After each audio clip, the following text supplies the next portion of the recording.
Hello and welcome to the Witch Source. Thank you so much for joining me today.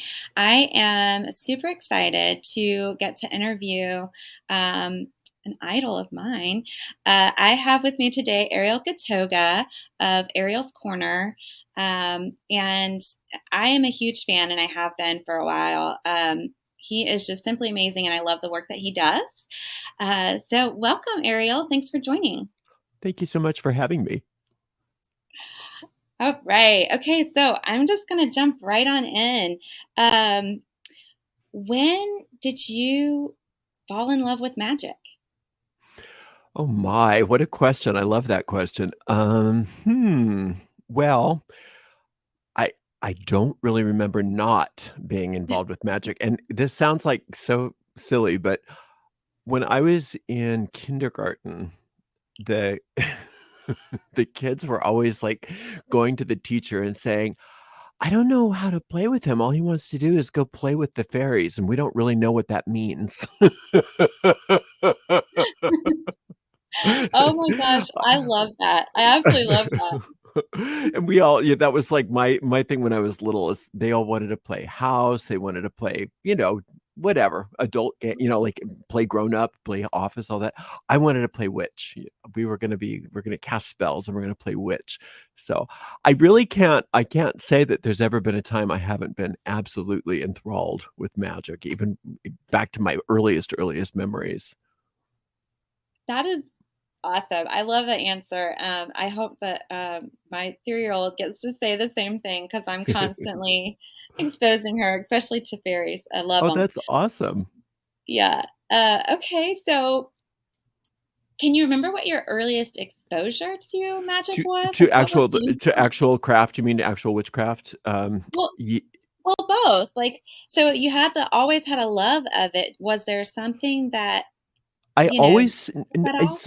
it's funny you asked me that, because I was just thinking about this the other day. There were always little things that I would do, and it would freak people out, and I couldn't do it again sometimes, because then I'd be self-conscious, but Right. I could just, like, I remember the one that the thought that came to me earlier today is when I was, maybe in 4th grade, somebody's carpool driver, her car wasn't working, and so I did this little gesture I don't remember where I learned it, and I made the car start, and she said, "How did you do that?" And I got so scared, so I kinda withdrew. There were all kinds of little things like that. I remember that in 6th grade, I put up my hand because I was expecting a bird to come land on my hand. I just knew I could call forth a bird. Well, it wasn't a bird, it was this little moth. It was a little moth, and it stayed in my hand all through school that whole day. It wouldn't leave, and at first, it was really sweet and cute, and then the teacher started getting kind of freaked, like, "What is this?" And finally, the moth went away. Little things like that. I was always doing some little thing, but then I would get self-conscious and I couldn't repeat it. I could get I thought, "Oh, n is that how you do that?" And then I'd try it again and it wouldn't work. So, it wasn't until probably, mm, I guess I was maybe 12, 13, something like that, I started reading some books. And back then, because I'm almost 60, so back then, I mean, there was Diary of a Witch by Sybil Leek. There was Mastering Witchcraft out yet? I think it was, but I don't think I got into that one until I was about 16. There were books like that. I would go to the library and look under all the occult literature and try to read as much as I could, but there really wasn't that much. Gardner had his books out, and that didn't actually make a lot of sense to me. I remember when I was little, I thought that was kinda all a little bit silly, but, Right. but I liked Sybil. I liked her because I really felt some authenticity from her, at least in my young little mind. And then when I think I was probably about 15, I started reading tarot cards, and then 16, I actually, signed up for a class, and I took classes with a teacher, and I was Oh, with her cool. for several years. Yeah. Wow. So was it hard to find a class back then? N it It was, except for this, I just stumbled upon this lady that was teaching. I mean, just st I how did I it was oh, it was at, the, Eye of the Cat in Long Beach. I stumbled across the Eye of the Cat in Long Beach. It was an occult store, and the owner back then, was teaching, and I just Okay. started studying with her, and I was with her for several years, and I learned a lot, and then, kinda grew out of it and went on to other teachers, and I've studied with a lot of teachers, and, a lot of people say, "Wow, all your stuff that you do." I say, "Well, none of it's none of it's really all that unique. It's all stuff I learned from other people that I've sort of it's filtered through my way of understanding it, my way of doing it, but I Right. definitely, credit everything to everybody I studied with. It's not like I came up with most of that myself. I mean, I think that's so rare nowadays to be able to just find a teacher like that, especially one that would be able to take on students in that way, I think. So Hmm, that's I really don't cool. know. Yeah, it's probably true. I don't know because 'cause I'm sort of out of touch with that. Because everything's sort of moved out of the local and into the online.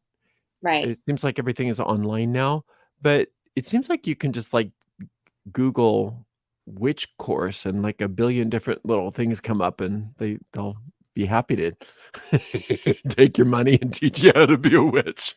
Well, and exactly, and it's hard, like, to sift through and to know what's legit, what's real, what's totally fantasy. Yeah, right. Well, we always say, or I always say, and we the people in my kind of orbit is that it's real if it works. If Yeah. you actually can get results and you're not just fooling yourself, if you can say, yeah, these are verifiable, repeatable results. I actually cast the spell and this is my result, then it worked. And then if you can do it again and you get another success, you found something authentic. If not, what the problem that I see that happens with a lot of people is that they think that there's something wrong if it doesn't work, and so then they sort of rationalize themselves into say, "Oh, that worked, but in a different way." And my perspective is you learn just as much when it didn't work. So if it didn't Mm, work, yay, it didn't work. So that you can either fix that or stop doing that or find a way to fill in the gaps or something so that you can find a spell that does get you the results that you want. There's all kinds of ways to troubleshoot that. But like you said, if you don't have anybody that's kind of been around the block for a while that has seen a bunch of that stuff, they don't necessarily know how to help you. right. Exactly. Exactly. Okay, awesome. So you just always had a love for magic and then got into the books and found a teacher. Um, was there, I'm still curious though, because I feel like there's like a missing gap. So, like way, way, way back, like when you were a child, was there some kind of exposure to fairy Oh, to, tales or to fairies or something that really like started that love? hmm. Hmm. Yeah, I didn't have, like, a grandma that was a witch or any of that you hear about. I definitely didn't have that. In fact, my grandma was sort of rolled her eyes about stuff like that. So Right. did my dad. My mom, I think if there was any actual witch blood, it would be on my mom's side of the family because, she we have the in our genealogy, she's really into genealogy and which helped me when I was working with ancestors. Yes. She found that our ancestor was the last person to be executed in England for heresy. Oh, But he wow. wasn't a witch, he was an anti-Baptist, so he didn't believe that people should be baptized at birth. He thought that that was, a type of child abuse, and they didn't like that, so they killed him. Right, right. Makes sense. Yeah, but as far as craft stuff, as far as witchy stuff, it was all pretty much just from within me. I never there was very little time in my life that I wasn't always sort of searching for that I just kind of had this compelling desire for what I now know to be the craft. I didn't know what it really was. I knew it was witchcraft. I knew that that's probably what it was called, or magic or something like that. But I Right. didn't understand what I was looking for, but I knew it when I saw it. Nice. I got it. So you really had to trust yourself and your gut and your intuition and just let it be the guide. It was one of those, like, it was almost obsessive when I was little. I knew there had to be something. I knew there had to be, and I remember I had a lot of, um, kind of intuitive understandings of things that later I thought, "Wow, I kind of got that when I was so little. I understood that." Because a lot of times you Yeah. look back on the things that you thought about when you were a kid, and you think, "Oh, poor little thing. You really thought this." But like, I remember thinking to myself, because, well, here I said that on my dad's side of the family, we didn't have magic. Actually, my dad was my first magic teacher in a way, because he taught me how to sit and relax myself and visualize what I wanted. He actually taught me Oh. lessons about that, and I remember putting that together with more of my, because I was raised a Catholic. Hmm. So I remember thinking, and my dad was not. My dad was sort of like not part of the Catholic Church. He separated himself. He was sort of atheistic. So, but it's a long story. My stepmother was Catholic, so she insisted that I get baptized. So I got baptized and I became Catholic, for at least for my younger childhood. But I remember thinking to myself, well, if there is a God, then it must mean that if I'm able to do the stuff that Dad's teaching me, that that's how God works, that he must do the same thing. He must create in the same way. And I remember looking back on that when I was, much older, thinking, whoa, I kind of hit that one right on the head. Yeah. Some Yeah. sort of mental teacher was teaching me at that moment. Yeah. Wow. I just think that's wonderful that you just always had this sense and this knowing and this something inside of you that just had to seek it out and find it. Yeah, it drove everybody else crazy, though, because I just seemed like one of those children that's like, "What? Where did we go wrong?" I do understand that. I do understand that. That's funny, but true. I get it. All right. So you got with this teacher when you were a teenager. So where did it go from there? So you started going with learning the craft with the teachers. Yes. And at what point were you like, I want to transition into being the teacher? Well, actually, that was their requirement. That was part of our training after Okay. a while, is that you had to be a teacher. And now I look back and I'm like, well, how nice for you that we were able to sell all your stuff at your shop by teaching this stuff. But at the time, I thought, wow, this is great part of my training. It was probably a little bit of both, actually. Right, right, But so I went through their whole initiatory system, and they claimed to be teaching something called the Druidic Craft of the Wise, also known as the DCW. That's what they claimed. And we fell out after about, I would say, a good 6 years. That group and I just said, it just was one of those things. It was time. It was just time. It was right. no fault, no blame, none of It that. just ran its Just, course. it was just done. But I had been teaching. I lived about a county away from there, so it was a bit of a commute anyway to go over there. And so I had already started teaching in my own community. So I had already had some people that I was teaching, and I was in this little, it was sort of like a bookstore. I came across it. It wasn't really an occult shop, but it had some occult books, sort of maybe a head shop, but not quite a head shop. It had a couple of, it was a weird little, cool little shop. And I was Right. looking through their stuff, and one of the books from the Druidic Craft of the Wise was on his bookshelf. And I said, to my knowledge, all that stuff had been unpublished. I said, "Where did you get this?" And he said, "I published it." And I said, "How? How did you even know about this?" And he said, "Well, I studied with him." The guy that wrote this book went by the name of Eli, and Eli was the head of this whole Druidic Craft of the Wise, which I thought the whole thing was BS, because I thought they were, just I just didn't believe them anymore. I'd kind of caught them in some dishonest things. And I'm like, okay, I thought the whole thing was, I don't know. I didn't know.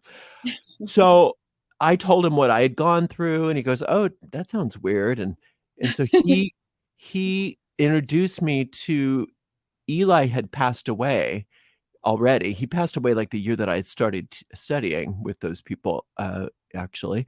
But Oh, his widow was still alive at the time. So, and she was she was back in Arkansas and I'm in California. oh So wow. I started some correspondence with her. I started talking to her, and I started studying with her. And then I flew back there a couple times, got my ordination and so we started a whole Druidic Craft of the Wise community locally. And then the way that that particular tradition works is um, it's like my job to sort of put myself out of business. You don't just stay the witch king or the witch queen. You teach everybody how to do it, and then they go do it, and then they teach people, and then they go do it. And so it's sort of, so I kind of retired and graduated out of that. And when I was sort of, I had been teaching publicly for so long in the local area, Right. but I'd stopped doing that too, and I'd sort of just, I'd done my time. I've been very active for like 20 years by the time that my student, and he had a podcast, and he said, "Why don't you start a podcast?" And I said, "Because what would I talk about? I don't who would care?" And he said, "Well, you could do your witch's primer. You could do that whole class right on a podcast." And I thought that's a good idea. And he goes, "And then you've got all these tapes that you've been making of lectures for the last 15, 20 years or whatever. Why don't you put those up as a podcast?" And I thought, well, I don't think anybody'd be that interested, but it would be a nice resource for our local community, make it easier because they can just go on iTunes for it. So yeah, let's do that. So I did. I took the next, several months, and I recorded the entire witch's primer, which is 18 weeks, and then while I was doing that, I would digitize these silly little cassette tapes that, you can, if you listen to those old lectures, even my voice is so high, not necessarily because I was so much younger, but because the tape had sped up. And Right. so Right. I put all those up, and I thought it was interesting, and I didn't know anything about any of that back then. I didn't know how to like check to see what my audience was or any of that. So I just put it up and I went about my business. And unbeknownst to me, the witch's primer got really popular. And I didn't know, and somebody said, "You're number 1." And I said, "Number 1?" And they're so like, "Yeah, you're the number 1 podcast." I said, "Oh, you mean like pagan podcasts?" And they're like, "No, you're like beating out the Christian podcasts. You're like number 1 in all of spirituality." And all of a sudden I panicked. I'm like, "I don't want to be number 1. I don't want to be number 1. I don't want to be that exposed. That doesn't sound like fun." So I kind of that was really hard for me. But then I kept putting out some more lectures, and I sort of kept it going, but I Mhm. I was getting a bunch of just backlash from Christians, and it was Oh, hard. It was hard back then. And yeah. my computer got hacked, my website got hacked. I mean, there's a lot of that. And I went into a kind of a meditative state, and I said, "Should I like just pull back?" And the universe basically said, "Yes, you should pull back." So I did. I just took everything down. I gave everybody, fair warning. I'm like, "I'm gonna just pull back for a while. I'll be back Yeah. later." And I just took everything down. And I would say about a year after that, I went into a full-fledged midlife crisis where I was just the last person that should be online talking about spiritual stuff. You know what I mean? And I Right. thought, how perfect was this that I got all that stuff down? I mean, after I went through it all, Right. Right. after I went through it all, I kind of came back out the other side, and I started getting this sense. I guess we have to put stuff back up again, right? I always try to follow direction from my own spiritual intuition. Yeah. So I did, and I thought, isn't that wonderful how I wasn't out there while I was going through what I was going through? Because who knows what I would have done? Who knows how Right. bad it would have been? And so somebody was looking out for me. And so then I was back in my right mind and I was able to start again. So hopefully I stay sane for the rest of the time that I'm online again. I understand. Like I remember just trying to, you know, soak up as much as I could and listen to as much as I could. So I know I definitely was probably contributing to that number one spot because I didn't even listen to podcasts. And somehow I stumbled across yours, and it was like the only thing I listened to. And then I found one other one that I started listening to, and those two were it for me. Um, but I can tell you, I was so devastated when everything finally came down and I couldn't find Oh, the podcast anymore. And oh I, to this shoot. day, still have it saved on my phone, like waiting to see, like, oh, is it going to come back up? Is it going to come back up? Um, so yeah, it's still subscribed on there. And I still have like the pictures and everything that you had I'm not of the sure original. about podcasting. I mean, I may put stuff up as a podcast again, but I got when I came back, I don't know why I went on YouTube. I think it was just because it was one of those platforms I'd never really used, and I had the account, and so I thought, well, let's try it, because I had Right, where I had left off, we were just starting to get into the psalm magic, which is a part of the more traditional witchcraft traditions that a lot of people don't know about, right. and Yeah. so that's what I started with because the Psalms are what got me through the hard time that I was going through when I was offline. So I thought, well, let's just pick up where we left off, and we'll start with some Psalms, and then maybe we'll put the witches primer back up, and then I got all the classes back up, and everything went back up eventually. Yeah, it was a huge help for me, and I know that like I had downloaded as much as I could when you did give that warning of I'm pulling stuff down, so get your stuff. So when I went through some hard times and I'm like, I just need some magical inspiration, Sure. um, I would go dig it out and listen to it again, and I would always just go back and check the podcast to see if it was ever gonna Oh, be that's so back sweet, up. and I feel so bad because you don't know how many people have said that to me, and I'm thinking, "Oh, I'm sorry. I wasn't trying to, I No, felt so I bad. mean, I really felt so bad because people really felt like kind of abandoned, and that wasn't the point. That was not the point at all. The point was I needed to feel safe, and then actually there was something coming that I didn't realize. So I really kind of needed my space for that. I went through that whole what I call a midlife crisis. I kind of just got suckered into some stuff, with this before I knew about narcissism and all that kind of stuff. I got pulled into an orbit with somebody that had I been, I think, out there, this person might have found a way to use that. So I think in a way it was a way to protect me.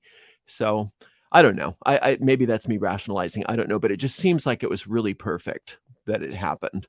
oh, I definitely think, I mean, especially since you got the call to and the message to pull that down right before, and get everything done and kind of backed off and under the radar again right before all that happened. I'm sure everything happened exactly the way it's supposed to because, what you're talking about, whatever you got sucked into, it's like maybe not only would it have been bad for you, but it might have been damaging to the people that follow you as That's well. what I was more worried about. When I got back, I thought, I could have actually been not what I want, and that's to be a source of help. I could have been a source of harm, and I Right. think that this was a wonderful way for me to just protect everybody from that. So I don't really regret taking it down, but I do regret that people got their feelings hurt. Well, I wouldn't say I got my feelings hurt, but I would say I totally missed you. And I Oh, was thrilled when I got the email. I guess you kept your email list because I got an Yes. email that you were coming back, and I was like, oh, no way. And I was so I knew I excited. was coming back. I knew that that was not gonna be a forever thing. Right. So yeah, so I did keep the email list. I knew that that was gonna be okay. Well, I am so glad that you did. And I think the work that you have done and put out there for people has been just incredible. And, going back to like we were talking about that there's so much online. I Yeah. feel like your work has always been a source of um, inspiration and also being positive and Mhm. solution oriented, which is a Yes. lot of what you don't find anymore, I feel like. Um, and I know that I don't think I would be doing a lot of what I do now um, had I not had that influence of your work in my life. Oh, So that's really nice to hear. Thank you. yeah, and I started with the witch's primer as well, and I still recommend it today because it's just like you say, it's timeless. So Thank you so much. where did your slogan come from? Which one? The timeless magic for today. Oh, I don't know. I don't know. I think I just came up with it one day. I didn't even I think I was just it said, "You need a tagline," and I thought, "Okay," and I just wrote something, and I, like, thought, that works." Well, I think it's great because it definitely is timeless, and you touch on so many different um, aspects. So, a lot of the different areas that you talk about and teach on your YouTube channel, were they all a part of the DCW, or are they things that you picked up from the different teachers along the way? Hmm. Yeah, no, y I think all of the teachers along the way. Not everything comes from the DCW, although Eli did teach a lot about wisdom in general. It wasn't just magical techniques and things like that. It was general wisdom. So, I do credit a lot from what I got from my craft studies within that tradition. But no, I like the angel magic and the psalm magic, none of that came from DCW. I got those from other teachers. Okay. Yeah, and, uh, a lot of just the real practical magic I learned from my first teacher, like the candles and things like that. I learned from my first teacher. All the basic witchcraft from a witch's primer I learned from my first teacher. Yeah, Okay. yeah. Okay. Cool. Was So she? that's stuff that that I learned, so it's like how I trained. So I'm just giving you what I learned. Was that a part of any kind of tradition? Well, not the witch's primer. I kind of fleshed that out and sort of made it my own because, I mean, if you looked at their intro class and mine, you might think, "Really? This came from that?" So, you'd have to see my whole journey and process to understand, "Oh, yeah, that did come from that." Um, but Witch's Primer ended up kind of just reflecting my perspective, my point of view, which I mean, what else are you gonna teach, right? Except for what you know. Exactly. And I think um, the tradition, they were kind of making their own tradition, but a lot of what they called what they did was DCW, but it really wasn't. It really wasn't. They kind of and I understand in retrospect now, at the time, I thought, "Oh, you liars, and you just all you just lied to me. How could you're misrepresenting yourself?" And it really wasn't that. It really wasn't. I wasn't fair when I thought that. They just were using it in a way that made sense to them. And a lot of people get really upset when you sort of change a tradition, but there's no way around it. I mean, we live in a different time. We live in a different world. We live in a different culture than we lived in when a lot of these Right. things were started. So you have to let it change. You have to let it grow and let it be the way it is. And I'm a lot more uh tolerant of that than I used to be. I used to be not so nice. Well, I've always been nice, but I used to be a lot more, rigid about certain things in the craft than I am now. What are some of your favorite aspects of the craft? Hmm. Well, I really like, I used to my thing that I used to love more than anything was ritual. I just would love ritual, and I would love the sabbats, and back in our local community, there's probably not a lot of people around that remember this, but back in the day, back in the probably the '90s, we we would do these huge sabbats, and we would, invite people from everywhere, and it would be like, a couple hundred people. We'd rent out a big giant campground up in the Angeles Crest National Forest that was completely private, Oh, and wow. we would, I wrote a bunch of music, and we would have rehearsals, to make sure that the music sounded good, and we'd have dancing and a fire ceremony, and so, that used to be what I loved more than anything was that kind of thing. And after I got a little older, it just became very, very tiresome to keep that up, and so I moved off of a lot of that and got more solitary in my practice and got more involved in the more, I don't know, internal processes of the mind rather than so much ritual. I still Yeah, like ritual a lot, but, I think as I've gotten older, I've really gotten more interested in, um, simplifying and streamlining things in a way that still keeps them effective. You don't wanna water it down so much that it's not effective, but to take a lot of that excess ritual out of there that might be overly cumbersome. And so that's sort of what's been most interesting to me is how to streamline things to keep it potent without overdoing it. right, right. What is your favorite thing to teach as far as the craft goes?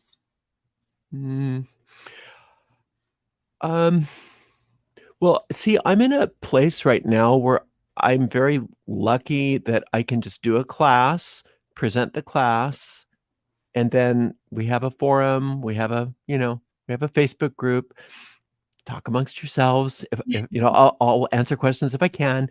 It's not the same kind of teaching as when I was a teacher where I'd have to be there and help a lot of one-on-one and help tutor people. I don't do that anymore. So I feel very fortunate that I can just sort of teach what I like at the moment. I like right now we're going through the Arbitel of Magic, which there would have been no interest in that locally, really. Maybe we'd have a couple people, but when it's online, there's enough people that might be interested in that makes it worth my while. So I can put that out there. I did, that fairy magic course. That was a lot of fun to do that, and, I still love doing the psalm magic because that there's so much wisdom in the Psalms, and it cracks me up when people say, "Oh, I don't like Psalms because they're so Christian."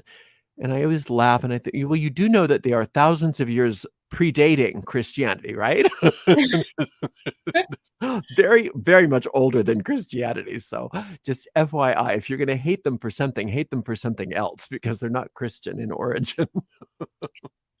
Yeah, it's funny you say that because I was uh, talking to somebody, you know, a long time ago, but it has been since you started the Psalm Magic, and that's exactly what she said was that she didn't like the Psalm Magic because it was just too Christian, and I was like, did you miss the intro about the Psalms? Because I think you should go back and listen to that. And, and I am not a proselytizer. I mean, if you don't like Psalms, you can even still study with me and never ever look at a Psalm because I do so much other stuff that Yeah, and we only mention the Psalms in the Psalm class. So it's not like that's all you're gonna get. right. But but it's interesting because the Psalm in YouTube, the playlists now, my playlists are called podcasts because they're actually gonna be moving into podcasting more and more, I guess, on YouTube. Well, the podcast for the Psalm Magic has more listeners than the podcast for a Witch's Primer, and who would have thought? Who would have thought? Wow. Yeah. So there's so many people that come just for the Psalms that aren't really interested in the witchcraft. Huh. and then there's witches that are kind of interested in the Psalms because it was something that they'd never done. And I thought, isn't that a nice little unifier that I never knew existed, where there's something that several different kind of people can come together on. So I kind of like that. Uh, the angel magic is something that I love, and it was another thing that um, some witches shied away from because it's too much high magic. You know, it's too ceremonial, but it's not really. Not if you really look at it. And who was really into angel magic, speaking of her, is Sybil Leek. That was her big thing. And she didn't really publicize it too much, but that was one of her main practices was this angel magic, like what we teach. Oh, wow. Yeah, and same with I now I'm not that familiar with Alex Sanders, but from what I understand is he studied angel magic and he liked it quite a bit as well. So, So if you were to say you were, well, I guess so technically you weren't under any type of tradition per se other than through the DCW, well, or or my did you study tradition, under some kind of, go I ahead. was I was with that teacher for a while who I thought was DCW and was sort of Okay. like her own version of DCW. But then when I found the DCW for real, I totally ordained into that, and I sort of that was a tradition that was kind of dying out. It was sort of dying out, and we had 4 DCW groups locally, and they were thriving, and so we sort of kept that alive. And what happened was with my lectures, and because when I first started doing those taped lectures, they were all to DCW people. And so they were sort of DCW lectures, even though I didn't break any oaths or anything like that. But we kind of talked about the basic wisdom that we knew. And so when I did the first podcast, they were called Ariel Gatoga's DCW, or Druidic Craft of the Wise lectures. And so when I came back, somebody said, "How come you don't talk about the DCW so much anymore? Did you leave?" And it's not that I left, it's just that I rethought things, because what happened was when I put it out there as the DCW lectures, a couple of different things. One thing is people thought I was the head of the DCW, and I'm not. The DCW is much, much bigger than I am. I'm just one little, it was dying out but now it's not. Now it's big again. So it's like Right. I'm just one little flake in the snowstorm of DCW. So I didn't think that it was appropriate for me to even give the impression of that, because I didn't want that, because it's not accurate. And the other Right. thing is the DCW is impossible to study unless you're local. It's impossible. You need to be, it's an initiatory path. You need to be in person. They don't do any other kind of, initiations. And so I was always getting people that wanted to study DCW. And well, unless you move out here, there's no way to do that. And I'm not going to be your teacher because I don't teach anymore. So, but I can introduce you to somebody. So Right. it just became sort of I thought, a problem. So when I came back, I'm like, let's take the DCW out of there and we'll just leave that out of the equation. They don't need to know about that, because why give somebody something that they can't have? Offer something that they can't have. It does make sense. It does make sense because I do remember the DCW days, and I had noticed that was being left out. But it does make total sense now, especially um, But that's when still you. it's still my tradition, to answer your question. That's still my tradition. Yeah. Yes, yes, but it does make sense that it's an initiatory, and it is the person to person. Yes. Um, And I'm not the DCW. That was the other thing that I'm like, "Hey, I've got this weird image of myself out there that's incorrect." And so when I came back, I'm like, let's just fix that. Let's just fix that. Take the opportunity. awesome. So, where do you see yourself going now with the craft? Um, well, it's so much work. It really is. It was somebody talked to me on the Discord server the other day about how they've been through so many groups, and they always felt like, there was a problem with it, and they were so glad to find me because they didn't feel like they were in a cult or something like that. And I said something sort of sarcastically, but it was sort of not. I said, "Well, some people are in it for power and some people are in it for money, and for me, it's always been sort of a nuisance." So so I think that keeps me honest. And I was only sort of kidding, but in a way it's true. The craft has always been a sort of nuisance to me because I was I was so compelled to teach, and I'm so private. And how do you square that circle? You know what I mean? Right. So it's always been sort of this push pull of like I've got to do what I'm here to do. I feel called to do, to teach. But it'd be so nice not to. It'd be so nice to just hang out and be a witch.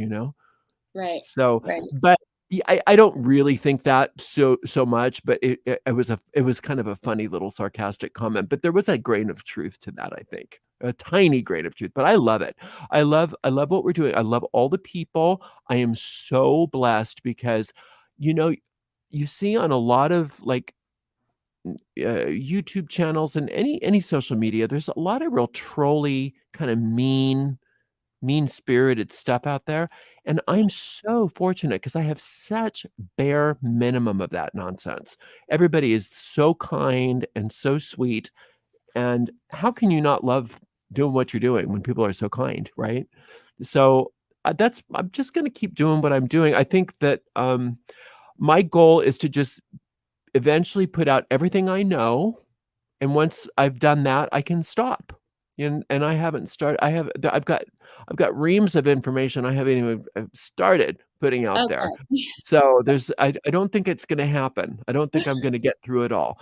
But I've amassed a lot of knowledge over my life, and I try to put it to good use. But I think sometimes the best use you can put it to is to put it out there for people that might find it useful. Because if I put something in, like, even a witch's primer or the angel course or the intermediate witchcraft course or the advanced witchcraft course that I've got, somebody may not get it, but they will get it from this other thing that I know how to do. So if I keep putting stuff out there, maybe it'll help somebody. That's my goal, is to be helpful. I definitely think it's been extremely helpful, especially for people, like during the whole COVID time of not being able to interact, not being able to go out and find, Mm, and having to be in this kind of lockdown situation, yes.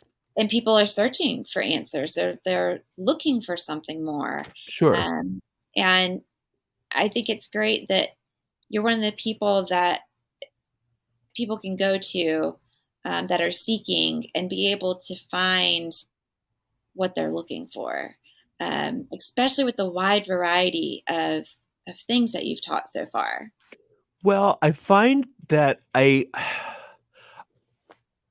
an Aries, so I have an impatience about me sometimes, which I've gotten a lot better because I do work on myself. I do try to walk the walk. I'm not just, like, do this, but I'm not going to.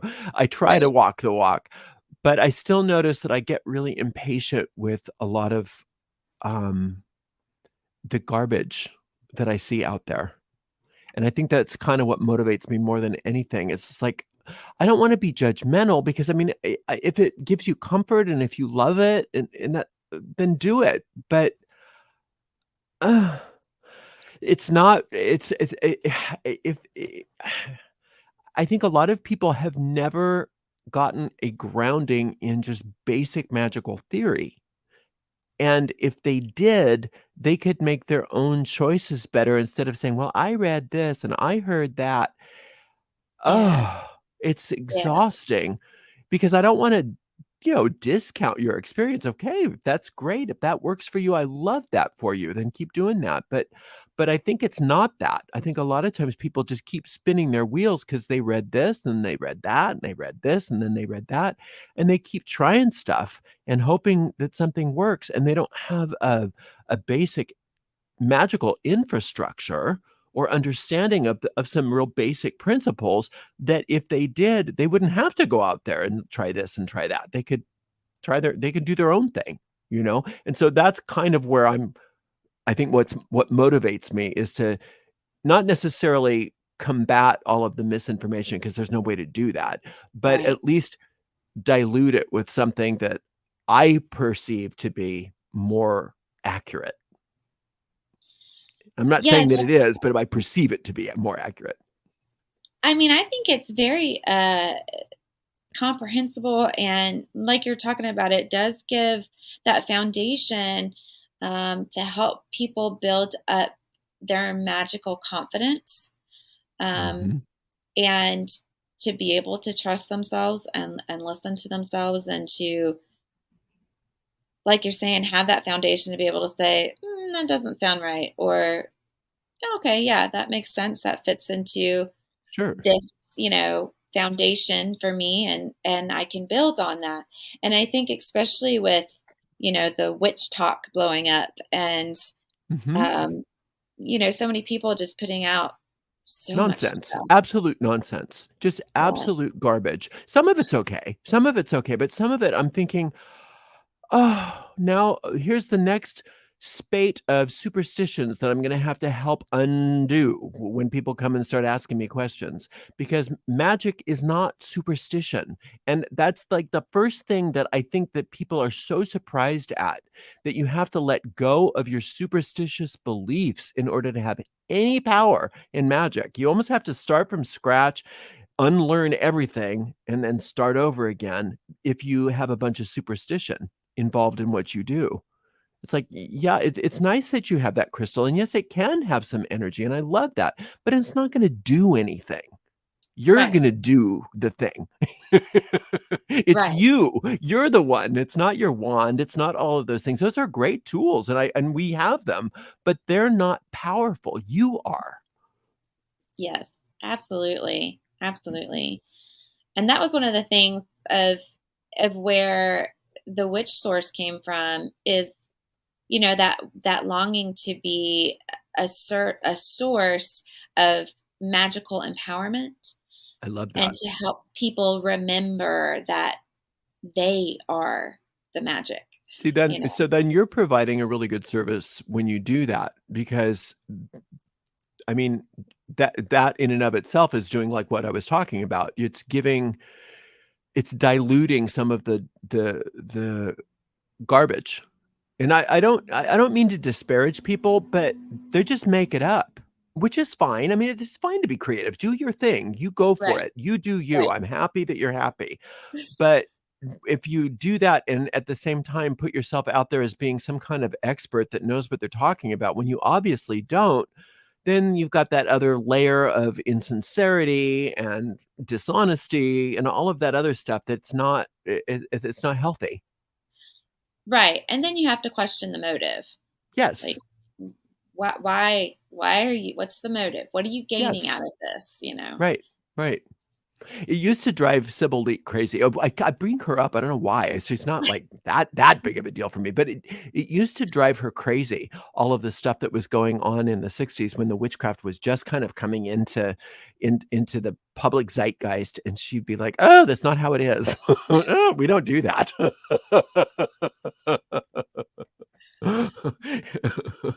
She was Yeah. she and Anton LaVey were always going head to head. She's like, "He's a charlatan, he doesn't know what he's talking about." And he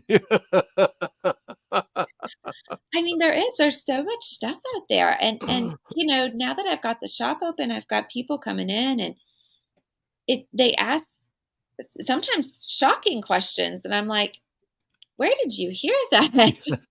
You That's a know? new one on me. I haven't heard that Oh, one yet, well, I'll but tell you the amount of time I've used moon water. 0. Not that you can't. I love it. It's fabulous. You do it. But it's never, ever once been part of anything that I've learned in my whole life until I was on YouTube and had 72 people ask me about moon water in about 3 weeks. And I'm like, "Okay, this is a thing now, I guess," right? And, oh, the wow. sage sticks smudging, that came from the '80s, right? The New Agers Yeah. co-opted certain Native American practices of burning sacred sage to bless and purify a space, and then they pasted over an old-timey name from the 18th century called smudging, which is what they used to do in order to rid a home of pests. They would literally burn things in the home so that there was so much smoke that everything would go away. And that was smudging. It wasn't spiritual necessarily. But so now everybody thinks I'm doing this ancient Native American ritual called smudging. I'm like, no, you're not. No, you're not. No, you're not. You're doing a new age thing that is based somewhat on a Native American practice, which you don't understand because you're not part of that tribe. So there are other ways to do this, and there's nothing wrong with saging. You go ahead. Sage does work beautifully, but it's not the one and only way to purify a space. Right. And I think that's part of it too. And what I love about the variety of um, magical information that you're putting out there, because you help people understand that there is no end all be all. And No, it's like everybody's searching for the right way, or, what's the only way? What's the, and it's what works for you, you have to train your mind. You have to train your energy centers. You have to actually train, just like a musician has to train. You can have natural talent in music, but if you don't train, if you don't have any technique, it's limited to what you can do. Just like me fixing that car. It's just like I couldn't do it again because I didn't know what I did. I didn't know. I didn't know what it was. But any art, and magic is an art, any yeah, art requires practice. It requires training. It requires discipline, and it requires editing. yes, Everything that is worthwhile, any kind of art, is highly edited. And that's why when I teach a course in one thing, I always say, for this course, just do this course. Once you're done with this course, do something else.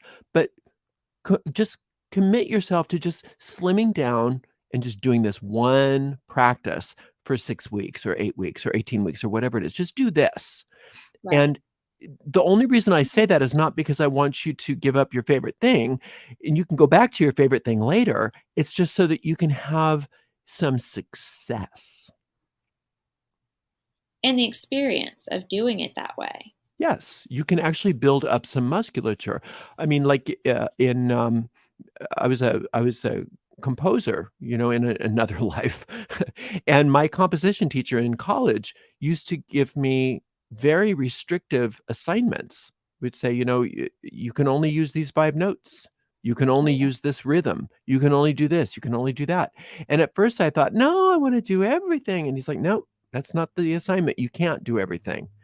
And you even see that like on Project Runway, where they say, okay, now you need to do designers, you're going to design for this, and it's got to be within these parameters.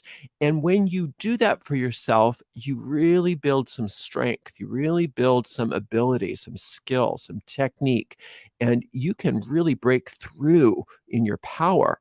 And so I think that there's a lot of people that are looking for what tool should I use? What candle should I use? What oil should I use? What this, what that? Those things are fine. But Right. unless you have some sort of focused mental process and strength, it's really not going to help so much. It's just going to maybe be placebo at best. Right. Oh yeah. Yeah, exactly. Exactly. And I totally agree with you. And and I think that's a good thing to put out there and let people know of, like, if you are following some of these uh kind of crazy things that people are putting out there right now about the craft, and if that's something that you choose to believe about it, try it. Yeah. If If that's the it belief that you want to work within, try it. See how it works for you. And if it and doesn't, Yeah, and if you get real results, if you can say, "No, I did this because I wanted that and I got that," then, hey, you found something that really works for you.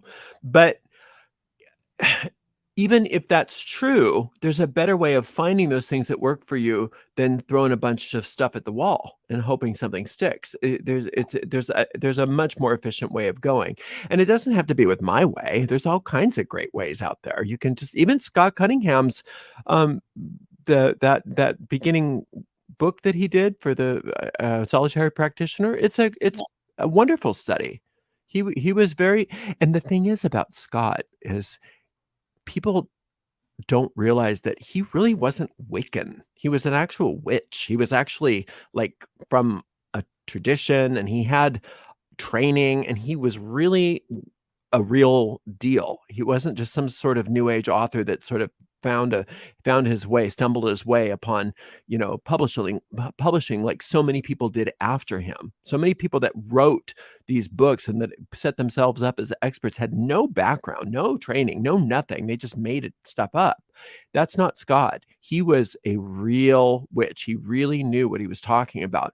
But when you get with a publisher like that, they require you to write for their audience, which is why I told him, I said, I'm never going to do what you do because I don't want to be in that position that you're in. I don't want to do that. So I don't want to be famous, one, and B, I don't want to be told what I can write and what I can't write, because I that's not the craft for me. The craft is the craft. The craft isn't what sells. The craft is what the craft is. Right. Right. True. So true. Well, And a lot of people are missing. A lot of people, I don't even know who he is anymore. I think he's kind of like gotten put on the back burner with a lot of people. But he's a good resource. Even though I know a lot of his stuff is pretty fluffy because of Llewellyn, he really is a good resource. I like to use a lot of his material too for a good resource, especially the like the correspondences and the herbal information, things like Yes, that. yes. All of You that know is where valuable to me. he was also very, very well trained in magical perfumery. And he didn't really write too much about that. I think he did an essential oils book, but that's where when we would ever, it wasn't like we were best friends or anything like that, but we did know each other. We were friendly. We did get together. And whenever we talked, we would mostly what we would end up talking about is perfumes and essential oils and things like that, and swapping formulas and stuff. Cool. That's Yeah, awesome. yeah.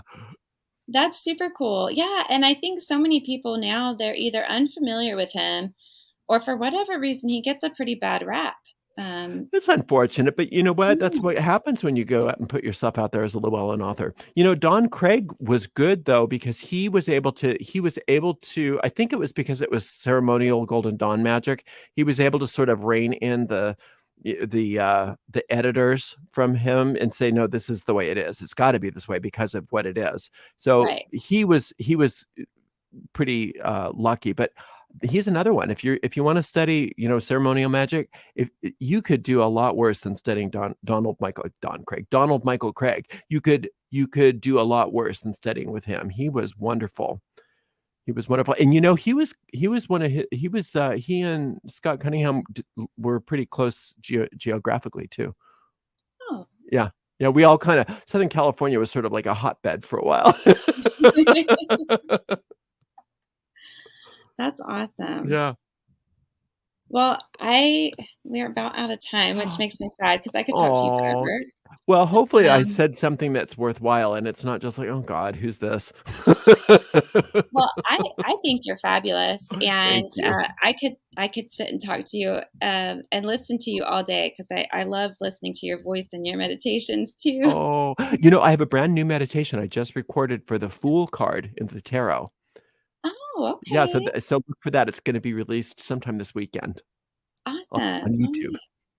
Well, thank you. Okay, so tell the audience where they can find out more about you, Ariel.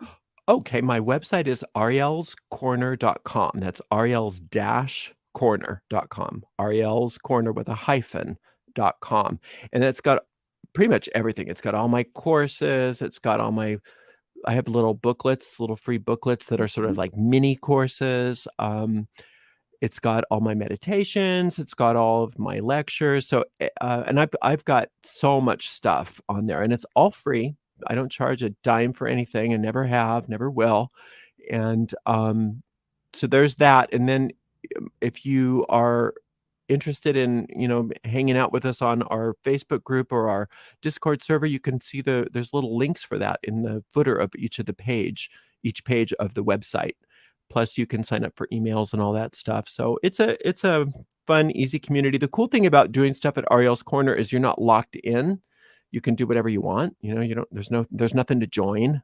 There's nothing to pay Right. for. So it's just take what And you there's want no like and go on your way. exactly. And there's no prerequisites No, either. there's none. The only thing is the witchcraft trilogy, what I call non-denominational witchcraft. I do recommend that you do those 3 courses in order. So you do the Witch's Primer first, uh, Beyond the Basics is like the intermediate course second, and then there's an advanced course called Advancing Your Craft, and that's the last one. So that's the only thing that I say, try to do those in order, but otherwise, all those other courses, just take what you want. Yeah, and you do list all those recommendations in each one when you get to it. Yes, So if somebody stumbles upon one and they're like, "Oh, well, is this the right one?" You tell them, we recommend you take this one first. So yes. all that's out there. Well, thank you so much for joining me. I think your work is wonderful. I hope that everybody will go check it out. Definitely check out the website, and it will give you all the links to all the social media places. And Oh, of course, don't forget to check out thewitchsource.com where you can find out more about the podcast and my Facebook page and YouTube channel and all the good stuff going on there. Would love for you to come over and do a little bit of shopping if you're looking for magical supplies. It does help out. So until next time, everybody, thank you for being here. And Ariel, thank you for joining me. thank you so much for having me, and thank you for doing all this wonderful work. This is a great, great thing that you're doing. You as well. Thank you so much. All Blessed right. be. Till next time.